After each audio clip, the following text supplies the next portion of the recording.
그러면 세미나 시작하도록 하겠습니다. 안녕하세요. 저는 오늘 발표를 맡은 박나영이라고 합니다. 오늘 저희가 다룰 주제는 뉴미디어 시대의 방송국의 미래 전략에 관한 이야기입니다. 네, 목차는 다음과 같고요. 지금 앞에 세 가지 콘텐츠가 나와 있는데 킹덤, 승리호, 브리저튼 이렇게 세 가지가 나와 있습니다. 혹시 다들 이 콘텐츠들의 공통점이 무엇이라고 생각하세요? 넷플릭스요. 넷플릭스 콘텐츠요. 네, 넷플릭스에서 방영이 되고 있고 또 OTT 서비스를 통해서 송출이 되고 있죠.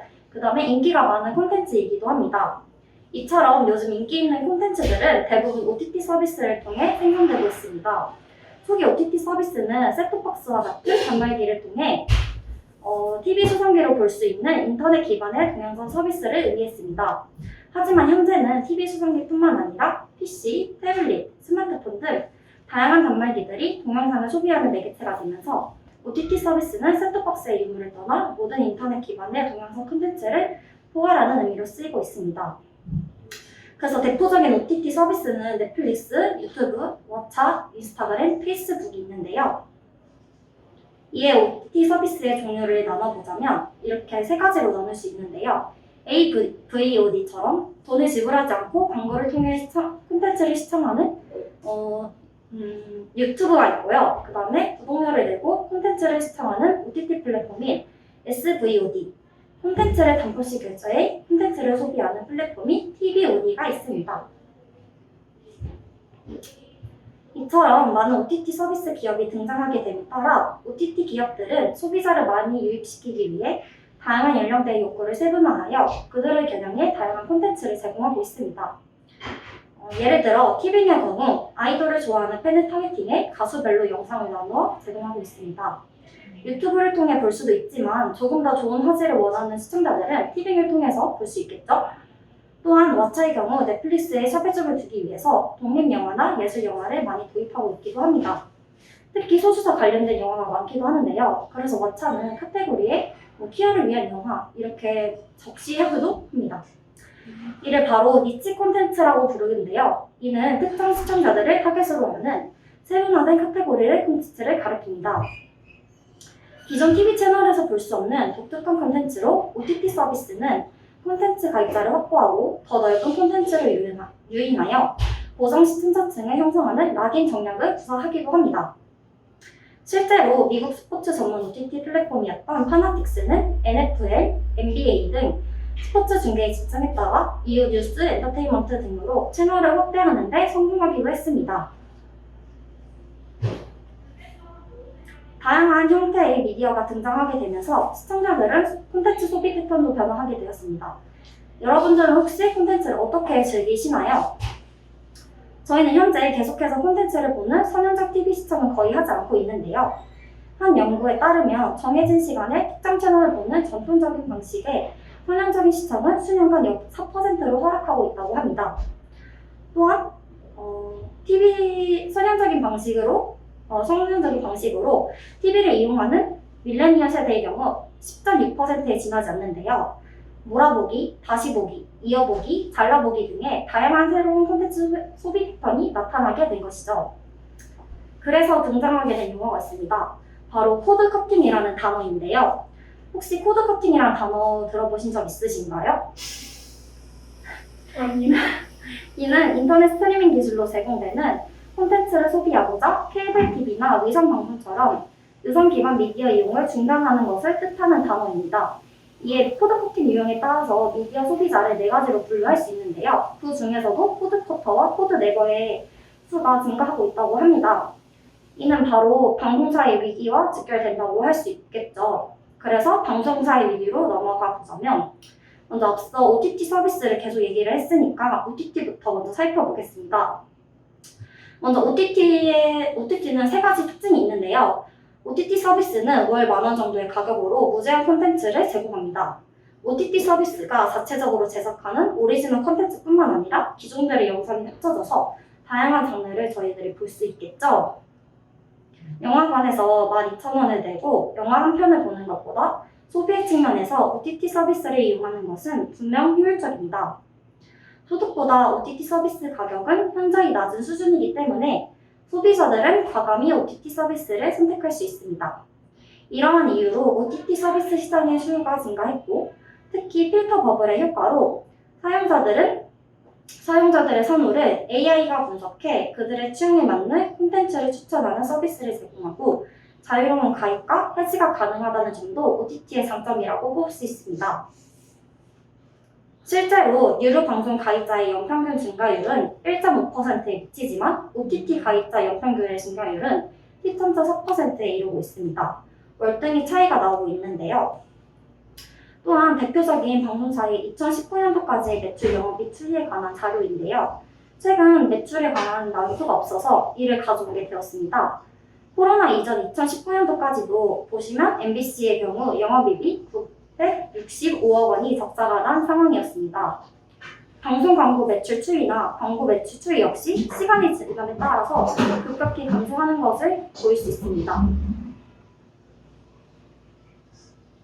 이에 미디어 오늘의 기사에 따르면 2020년 코로나가 발병하면서 이미 급격히 줄어든 광고 매출이 40% 정도 더 빠졌다고 합니다. 이는 코로나 이후 유료 구독자가 증가한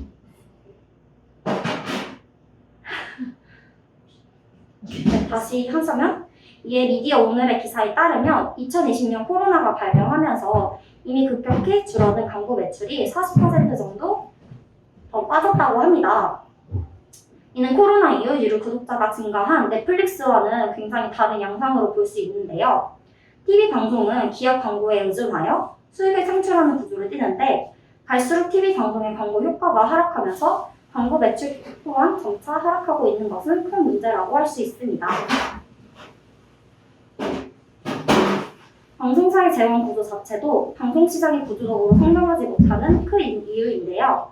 지상파 방송사는 유료 방송사의 대송식료, 유료 방송사는 TV 홈쇼핑의 송출 수수료, PP는 유료 방송사의 프로그램 사용료가 주요한 재원입니다. 즉 자사의 주 서비스 수익, 콘텐츠 수익이 아닌 타 사업자의 재원이 수익의 중요한 부분을 차지하고 있는 것인데요. 이러한 구조로 수익원을 뺏고 뺏기는 구조가 되기 때문에 방송시장의 규모는 증가할 수 없습니다. 자사의 주 서비스 수익을 중심으로 매출을 확보해야 콘텐츠에 주력을 할 수 있고 타 미디어 플랫폼과 경쟁해서 경쟁력을 갖출 수 있습니다. 따라서 국내 미디어 사업자가 자신의 주 서비스를 통해 수익을 확보하지 않고 타 사업자의 재원에 의존하는 형태는 변화시킬 필요성이 대두되는 것입니다. 또한 현재 방송사는 새로운 기술이 개발되면서 이를 활용한 콘텐츠를 제작하기 위해 제작비는 점차 증가하고 있는 추세입니다. 최근 드라마 펜트하우스의 제작비 계약 조건을 보면 70분 분량의 총 40%를 방송하며 해당 제작비는 6억 7천만 원입니다. 드라마 해당 제작비는 규모에 따라 천차만별이지만 업계에서는 해당 6억 원을 기준으로 협의한 것으로 알려져 있습니다.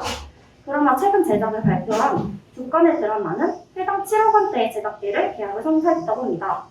한 제작자 관계자는 2~3년 전만 해도 해당 제작비는 5억 원 수준에서 논의가 되었지만 꾸준히 높아지고 있다고 합니다. 이는 OTT사의 경쟁이 원인으로 보인다고 밝혔습니다. 그럼에도 불구하고 방송은 의미 있는 다양한 콘텐츠를 내놓고 있지 않은 실정인데요. 방송사의 콘텐츠 회계라는 언제나 지적을 받아왔습니다. 최근의 사례를 보면 TV조선의 미스트롯이 인기를 끌며 트로트 열풍이 불자 각종 방송사에서는 트로트 관련 프로그램이 쏟아져 나왔습니다. 트롯신이 떴다, 트로트퀸, 나는 트로트 가수다, 트롯 전국체전, 트로트의 민족도 방영되었고 TV조선에서는 다시금 내일의 미스트롯2를 방영하기도 했습니다. 트로트가 인기를 끌자 똑같은 소재의 프로그램만 우후죽순 만들어내고 있는 것인데요.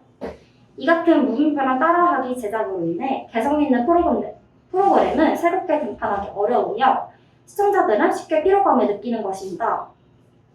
발전적인 방향으로 새로운 것을 내놓지 못하고 그 자리에 안주하게 되면 시청자들은 떠날 수밖에 없는 것입니다.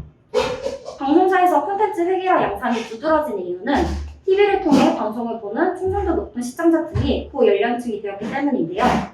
미디어 플랫폼이 다양해지면서 다수의 시청자층은 뉴미디어로 관심을 돌렸고 TV 방송의 주요 시청자들은 뉴미디어 사용에 친숙하지 못한 고연령층이 된 것입니다. 연령이 한정적이다 보니 방송사에서 내세우는 콘텐츠도 그들의 입맛에 맞는 제한적인 콘텐츠로 구성될 수밖에 없습니다. 또 다른 이유로는 방송사의 손실 위험 부담이 어느 때보다 커졌다는 것입니다. 현재 방송사는 앞선 여러 요소들로 인해 매출이 지속적으로 감소하고 있습니다.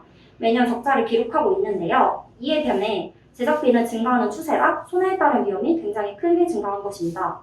따라서 새로운 콘텐츠의 신선함보다 화제성과 시청률을 담보하는 안정성이 더 높은 가치를 갖게 된 것입니다. 마지막의 이유로는 방송사의 보수적인 관행 때문인데요. 한 제작 관계자는 방송사를 가장 트렌디한 곳이라고 여길 수 있지만 동시에 가장 보수적인 집단이라고 주장한 바가 있습니다. 젊은 작가들이 새로운 프로그램을 구상하고 진출하게 됐고 기존의 유명한 PD의 프로그램이 우선시되거나 인기를 끈 프로그램에 흡수하는 권위적이고 보수적인 방송사 내 분위기가 이 같은 콘텐츠 회계화 현상에 현목을 한 것입니다. 최근에는 오히려 방송사가 뉴미디어 콘텐츠를 그대로 포설했다는 논란이 일기도 했습니다. 뉴미디어 콘텐츠에서 큰 인기를 끌고 있는 명당특급의 숨어드는 명곡 콘텐츠를 TMI 뉴스가 베껴 송출한 것입니다. 특히나 문명특급에서 사용된 유행어와 밈들을 그대로 차용한 것이 문제가 되는데요. 방송사의 이 같은 행보는 앞으로의 미디어 시장 콘텐츠 경쟁에서 우위를 점하기 어려워 보입니다. 유튜브, OTT 서비스 등은 미디어 시장에서 경쟁력을 갖추기 위해 새로운 자체 제작 콘텐츠를 제공하도록 노력하고 있는 만큼 방송사의 콘텐츠 획일화 양상은 방송사의 위기를 더욱 가속화시키는 요소라고 생각합니다. 이어서 민지님이 네, 이제 다음부터 제가 이어서 방송사의 위기 극복 전략부터 발표를 시작하겠습니다. 네, 이런 상황에서 방송사가 이런 위기를 극복하기 위해서 여러 전략을 취하고 있는데요. 먼저 이에 방송사 역시 티빙과 웨이브와 같이 OTT 시장에 진입하여 자체적인 OTT 서비스를 제공하고 있다는 것입니다. 네, 그리고 타 OTT 기업과 협력을 진행하기도 하는데요. JTBC 드라마 시지프스는 현재 JTBC와 넷플릭스에서 동시에 방영되고 있습니다. 그리고 MBC 드라마 본밤도 MBC와 넷플릭스에서 동시에 방영되었는데 이는 방송사의 넷플릭스 올라타기 전략으로 방송사가 국내 수요만으로는 제작비 충당이 어려워지자 해외 시장 진출이 필요로 된 상황을 나타냅니다. 이에 넷플릭스와 협력을 한다면 해외 시장 진출에 용이하기 때문에 더 많은 시청자들을 확보할 수 있을 것이라 기대됩니다. 뿐만 아니라 2019년 12월부터 지상파 3사와 CJ ENM, JTBC 등의 방송사들은 국내 플랫폼에만 제공하던 방송 클립을 해외 플랫폼에 공급하게 되었습니다. 유튜브에 VOD를 공급할 수 있게 됨에 따라 유튜브 플랫폼을 이용하는 밀레니엄 세대까지 직접적인 방송사 콘텐츠 제공이 가능해진 것입니다. 방송사들이 유튜브에서 프로그램 예고 메이킹 영상과 같은 홍보 중심의 영상물만 제공하는 것이 아니라 프로그램 본편 VOD 시청이 가능해짐에 따라 방송사들은 더욱 많은 콘텐츠 소비자를 확보할 수 있게 된 것입니다. 네, 국내 플랫폼의 경우 VOD 제공 초기에는 콘텐츠 화제성이 높아서 소비자들의 이용 접속이 몰리게 되는데요. 그러나 시간이 흐르면 콘텐츠의 화제성과 신선함의 빛을 잃기 때문에 이용 접속이 눈에 띄게 하락합니다. 반대로 유튜브의 경우에는 유튜브 알고리즘이 이용자의 콘텐츠 섭입 패턴을 분석하여 비슷한 영상을 추천해주기 때문에 VOD 업로드 일시와 상관없이 일정 시간이 지나도 지속적인 콘텐츠 소비가 가능한 롱테일 소비가 이뤄진다는 특징이 있습니다. 이러한 특성은 현재 방송사가 해외 미디어 플랫폼에 콘텐츠를 제공하는 확실한 이점이 되고 있습니다. 앞서 설명했듯이 여러 방송사들이 완방을 넘어 유튜브로 활동 영역을 적극적으로 넓혀가고 있는데요. 이에 대해 더 자세히 살펴보겠습니다. 현재 방송사는 기존처럼 프로그램 제작에 그치지 않고 플랫폼에 걸맞게 자유로운 포맷의 스핀오프 콘텐츠를 선보이며 본방보다 더 큰 화제성을 일으키기도 합니다. MBC 나 혼자 산다에서 지난 7월부터 11월까지 여자들의 은밀한 파티 여음파라는 콘텐츠를 따로 제작해 내보냈습니다. 여운파에는 박나래, 한혜진, 화사가 부캐릭터인 조지나 사만다, 마리아로 변신해 등장을 하는데요. 본방송 직후에는 여운파 순한 맛을 편성해서 12주 연속 동시간대 1위를 차지한 바 있습니다. 유튜브에서는 수위를 넘나드는 멘트로 구성한 매운맛 버전의 영상을 업로드했는데요. 누적 조회수 2,200만 뷰를 돌파하며 큰 화제를 낳았습니다. MBC의 유튜브 콘텐츠 오늘은의 선전도 의미가 있는 사례입니다. 오늘은 MBC PD가 전북 김제의 폐가를 사서 하나하나 고쳐가며 시골에서 살아가는 이야기를 담은 브이로그입니다. 섬세한 연출과 구성으로 빠르게 입소문을 탔고 현재 구독자 수는 27만 명을 넘어서고 있습니다. 제작진의 도전 정신과 시대 흐름에 발맞춘 방송사의 실험이 어우러진 레거시 미디어의 성과로 평가받고 있습니다. 이 외에도 SBS에서 운영하고 있는 문명특급은 젊은 세대의 문화를 소개하고 재해석하는 것을 주요 콘텐츠로 삼으며 구독자 수 120만 명을 돌파하는 등 큰 인기를 끌고 있습니다. CJ에서 운영하고 있는 유튜브 채널 디글은 방송국민들의 하드털이라고 소개하며 TVN, OCN 콘텐츠를 업로드하고 있습니다. 현재 구독자 수 70만 명을 달성하며 화물발이 콘텐츠를 제공하고 있습니다. 네, 다음으로 설명드릴 것은 방송사가 전담 제작사를 만들어 콘텐츠 퀄리티를 높이는 전략을 취하고 있다는 것입니다. 대표적인 제작 전문 스튜디오 중 스튜디오 드래곤과 몬스터 유니온에 대해서 설명을 드리겠습니다. 자, 스튜디오 드래곤은 CJ ENM의 자회사로 CJ ENM의 드라마 사업 부문이 2016년 5월에 분할된 회사입니다. 주로 TVN과 OCN 드라마를 제작하고 있으며 가끔씩 지상파 드라마 외주 제작도 합니다. 드라마 제작사 네 곳을 자회사로 두고 있고 이 외에도 CJ ENM은 JS 피처스를 자회사로 두고 있습니다. 스튜디오 드래곤은 현재 강력한 드라마 제작사로 막대한 자본을 받고 스타 작가와 연출자들을 한 곳에 모아놓았습니다. 미디어 매체의 다변화에 적응을 하기 위해 콘텐츠의 퀄리티를 높여야 할 필요성이 있는데 이러한 대형 제작 전문 스튜디오는 막대한 자본을 투자할 수 있어 전반적인 드라마 퀄리티를 크게 높여줄 수 있습니다. 스타 작가와 제작진들을 한 곳에 모아놓는 것으로 경쟁 미디어 콘텐츠보다 수준 높은 콘텐츠를 제공하는 것이 가능해진 것입니다. 이와 비슷하게 몬스터 유니온은 KBS 계열 콘텐츠 제작사이며 특정 방송사의 콘텐츠 퀄리티를 높이기 위해 자체 콘텐츠 제작사를 만들어 활용하고 있는 사례입니다. 그렇다면 갈수록 미디어 플랫폼이 다양해지고 경쟁이 치열해지고 있는 미디어 시장에서 방송사가 입지를 잃지 않기 위해 앞으로 취할 수 있는 전략에는 무엇이 있을까요? 아니면 미래 공중파 방송사의 형태가 어떻게 변화할지 자유롭게 생각해보는 시간을 가져봅시다. 두 번째 돌아가면서 얘기를 했으면 좋겠어요. 일단 민주님은 혹시 어떻게 생각하셨어요? 아까 PPT에 아까 발표하셨던 내용 중에서 한 분야에만 집중해서 방송한다는 내용이 있었잖아요. 막 트로트에만 이렇게 집중해서 트로트 관련해서만 방송한다는 그 한정적인 시청자 측?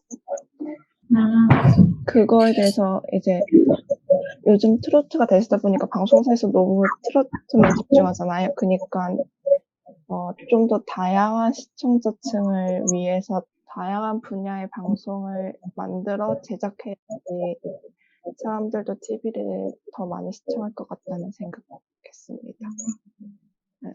시청자층을 더 다양하게 할 수 있도록 더 재밌는 컨텐츠를 제작해야 될 것 같아요. 좋아요. 네, 감사합니다.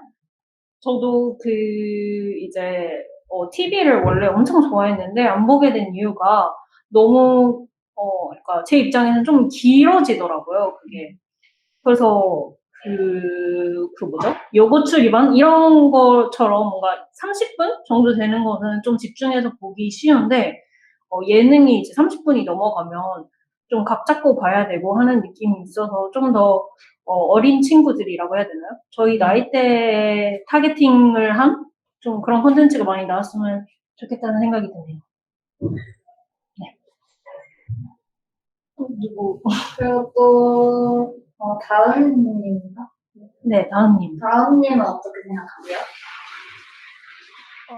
저는 되게 그 구조적인 문제라고 생각을 한 게 아까 그 드라마 이야기 하실 때 그 막 드라마 한 편 제작하는데 이제 7억 정도까지 계약이 체결됐다 이렇게 말씀하셨잖아요. 그런 걸 생각해 보면 뭔가 1인 미디어가 내가 하고 싶은 걸 만들 때 들어가는 자본이랑 방송사가 어떤 걸 결정을 내리기까지 내렸을 때 사용되는 자본의 크기가 너무 다르다 보니까 어떤 창의적인 아이디어가 아래에서 올라와도 뭔가 위험 부담이 크니까 일단 자본을 많이 투자를 해야 되니까 윗선에서 끊기는 경우가 많다고 저도 알고 있거든요. 그래서 어떻게 해야 될지는 모르겠는데 약간 그 지점을 해소할 수 있는 부분이 있어야 창의적인 아이디어가 많이 실현되지 않을까 생각합니다. 그리고 이제 배우들에게 가는 개런티가 상당히 많은 부분을 차지하고 있는데, 그렇게 되면서 이제 뭐죠? 그거의 퀄리티에 신경을 쓰기 힘들죠, 사실은. 그 수익 보조로 문제가 될 수 있는 게 그런 제작비 안에 다 그런 출연료라든지 이런 것도 다 포함되는 금액이기 때문에 되게 비대칭적이잖아요. 그것도 문제가 될 수 있을 것 같아요. 그래서 한 번만 얘기를 더 들어보겠습니다. 예진님. 예진님 계신가요? 네. 저는 이제 보통 방송사들이 보면은 뭔가 트렌드를 이끈다기보다는 트렌드를 뒤쫓아가는 그런 경향이 너무 크다고 생각해요. 그래서 뭔가 때를 못 잡고 좀 뒷북을 치는 뭐 그런 느낌도 좀 있고, 그래서 저는 앞으로 이런 고민을 좀 더 해서 이런 트렌드 조사나 이런 걸 좀 더 발빠르게 캐치를 해서 다양한 연령대들을 사로잡을 수 있는 그런 콘텐츠를 제작해 나가야 되지 않을까 라는 생각을 하고 있습니다. 뭔가 지금 딱 하나 뭐 생각나는 건 없지만 이렇게 포괄적이게 얘기해보고 싶습니다. 감사합니다. 그러면 넘어가서 네. 저희가 앞으로 방송사 취해야 할 저희가 나름대로 생각한 앞으로 방송사가 취해야 할 전략에는 세 가지를 저희가 생각을 해봤는데요. 일단 첫 번째로는 수익 구조의 개편입니다. 앞서 설명드린 방송사의 수익 구조가 기억이 나시나요? 그 방송사는 주로 수신료 그리고 광고를 통해서 매출을 올리는데 매출의 핵심 기반인 광고에서 지속적으로 위험 신호가 나타나고 있고 이는 더욱 증폭될 전망입니다. 이러한 악조건 속에서 브랜드 가치를 높일 수 있는 질 높은 콘텐츠의 수급을 위해서는 더 큰 제작비를 요구하고 또 더 능력 있는 제작사와 손잡는 것이 요구되고 있습니다.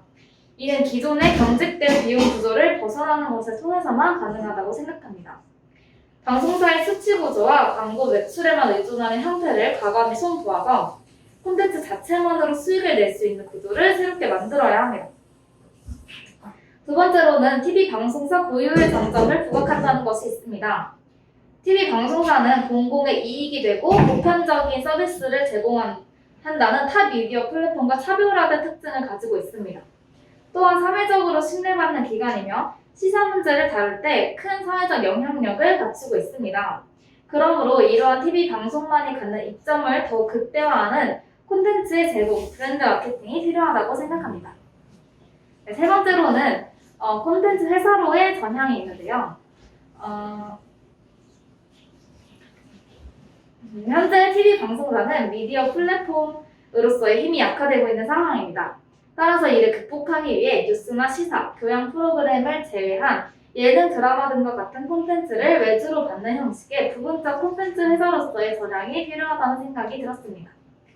저희는 그래서 이렇게 좀 구체적이기보단 개괄적인 미래 전략을 생각을 해봤는데요. 이러한 전략을 활용해서 구체적으로 어떻게 적용시킬 수 있을지 한번 생각해봤으면 좋겠습니다.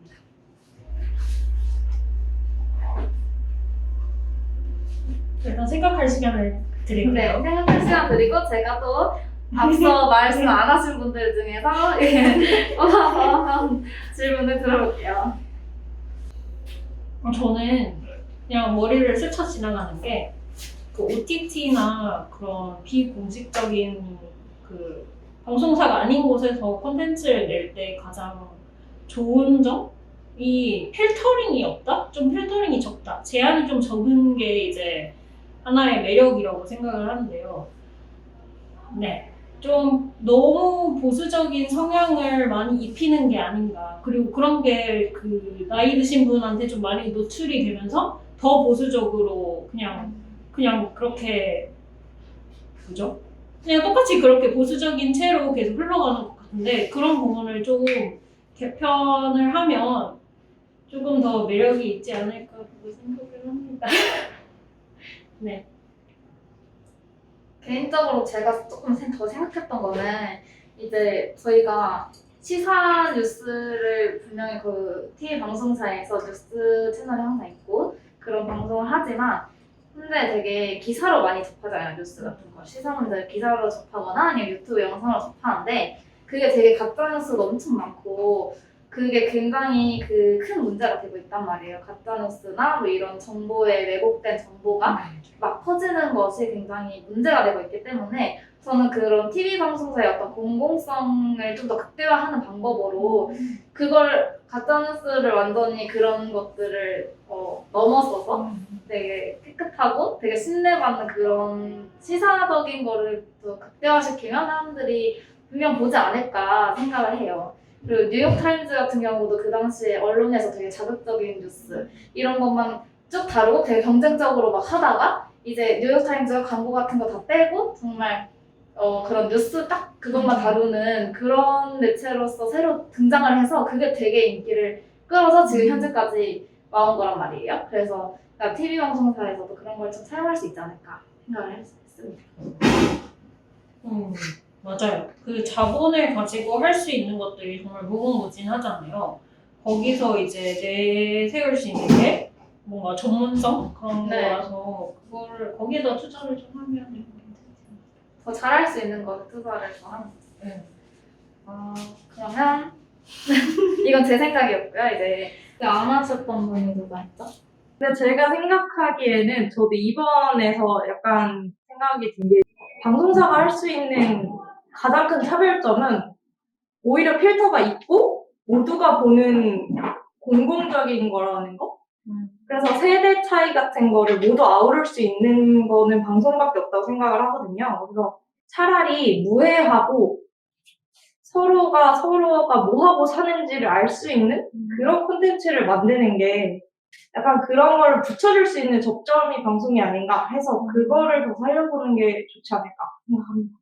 그 노년의 어떤 분과 젊은 그런 세대를 둘이 놓고선 대화하게 하는 유튜브 콘텐츠가 있었거든요. 그래서 그게 되게 조회수도 높고 큰 좀 호응을 이끌어서 진짜 그런 좀 새로운 콘텐츠가 확실히 뉴미디어에서 먼저 하는 것 같아요. 이게 방송사가 되게 느린 면이 있지 않나. 그래서 저는 어떻게 보면은 방송사 내부에서 그런 보수적인 관행부터 뜯어 고쳐야 좀 더 이런 얘기들이 많이 반영되지 않을까 네, 그런 생각이 드네요. 근데 저 하나 말해도 되나요? 네네. 근데 제가 이거 들으면서 생각한 건데 사실 이게 약간 보수적이라서 꼭 그렇다기보다는 저는 약간 수익 구조가 해결되지 않으면 절대 해결되지 않을 거라고 생각을 하는 게 이게 원래 유퀴즈 같은 것도 초반에는 약간 길거리에서 가던 사람들 잡고 막 인터뷰하고 그랬었잖아요. 근데 요즘은 막 그냥 유명한 연예인 불러서 약간 점점 아는 형님도 처음에는 재밌는 프로그램이 점점 홍보처럼 된 것처럼 지금 퀴즈 약간 그렇게 되고 있는 것 같아서 이게 프로그램 기획이나 보수적 이 문제가 아니라 결국은 수익 구조랑 직결된다고 생각을 해서 물론 쉽진 않겠지만 저는 약간 수익 문제가 해결되지 않으면 본질적인 문제가 해결될 수 없다고 생각했는데 혹시 어떻게 생각하시나요? 그러니까 이게 되게 엮여 있는 것 같아요. 오히려 수익 구조가 이러니까 되게 보수적인 어떤 그 결과가 항상 그렇게 나오는데 그걸 되면 다시 수익 구조에 영향을 미치는 거죠. 왜냐면 안 먹히니까. 그래서 이게 어떤 것이 먼저든지 먼저 그런 개혁을 할 필요가 있는 것 같아요. 저는 하나가 먼저 생기고 나중에 오고 이거를 딱 나눠서 하기가 좀 힘든 것 같고 그러니까 첫 번째, 두 번째가 없듯이 그냥 어떤 부분을 딱 집중을 해서 그거를 아예 일단 깨고 그 다음에 이제 연결되는 문제가 아닌가. 네. 그것의 우선순위를 결정하는 거는 이제 그 대부분의 사람들이겠죠. 그러면 저는 넘어가서 마지막 챕터입니다. 다음으로 미래방송 트렌드 예측에 대해서 설명을 해보겠는데요. 먼저 미래방송 트렌드에 대해 이야기를 하기 전에 전체적인 미래 트렌드를 관통하는 개념 하나를 중점적으로 설명해 보도록 하겠습니다. 포스트 코로나 시대 팬데믹이 전 세계를 강타하면서 물리적인 교류가 어려워졌습니다. 사람들은 온라인에서 현실과 유사한 경험을 할 수 있는 서비스를 원하고 있어 SNS를 잇는 차세대의 플랫폼으로 메타버스가 주목을 받고 있습니다. 메타버스는 초월이라는 뜻의 메타와 현실 세계를 의미하는 유니버스를 합성한 용어로 기존의 가상현실보다 확장된 3차원의 가상세계를 일컫는 말입니다. 정치, 경제, 사회, 문화의 전반적 측면에서 현실과 비현실 모두 공존하는 세상을 의미하기도 합니다. 고유한 캐릭터를 가진 사용자가 직접 공간을 창조하고 타인과 교류한다는 특징이 있습니다. 메타버스라는 단어가 처음 등장한 것은 1992년 미국의 SF 소설가 닐 스티븐슨의 소설 스노우 크래시인데요. 소설에서는 메타버스라는 가상의 나라에 들어가기 위해 아바타라는 신체를 빌려 활동하는 사람들의 이야기를 담고 있습니다. 몇 년이 지나 오늘날 메타버스의 개념이 다시 주목받는 이유에는 기술 혁신과 코로나19의 영향이 큽니다. 메타버스가 빠르게 대중화되는 데는 디지털 게임이 큰 역할을 하고 있습니다. 대표적인 메타버스 게임으로는 모동스, 포트나이트, 그리고 제페토, 로블록스 등이 있습니다. 모두 플레이어 고유의 캐릭터를 가지고 디지털 세상을 창조하고 변형해 나가며 사람들과 소통할 수 있다는 공통점을 가지고 있습니다. 디지털 세계와 현실 세계가 결합된 사례들을 몇 가지 소개해 보겠습니다. 먼저 모여라 동물의 숲에서는 조 바이든 미국 대통령이 선거 활동을 벌였고, 포트나이트에서는 방탄소년단이 곡 다이너마이트의 안무 버전 뮤직비디오를 최초 공개했으며 사람들이 모여 안무를 따라출 수 있는 공간을 만들기도 했습니다. 제페토에서는 블랙핑크 팬사인회와 구찌 등 명품 브랜드들의 패션쇼가 열리기도 했으며 로블록스에서는 미국의 인기 가수 릴 나스 엑스가 콘서트를 열기도 했습니다. 이처럼 현실과 메타버스의 경계를 자유롭게 넘나드는 콘텐츠들이 점차 증가할 것으로 보입니다. 자, 그렇다면 이러한 메타버스가 미래 방송계를 어떻게 변화시킬까요? 메타버스로 만들어낸 다양한 방송 콘텐츠를 간단하게 살펴보도록 하겠습니다. 유튜브 채널 뉴스레터에 따르면 메타버스 세상 안에서 방송을 만들어내는 것이 가능해질 것이라고 합니다.